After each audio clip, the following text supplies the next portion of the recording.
আসসালামু আলাইকুম রহমতুল্লাহ।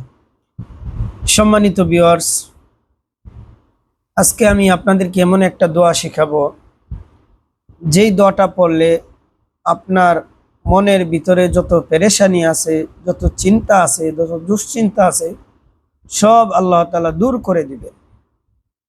যখনই আপনার মনের ভিতরে পেরেশানি থাকবে, চিন্তা থাকবে, দুশ্চিন্তা থাকবে, তখন এই দোয়াটা বেশি বেশি পড়বে।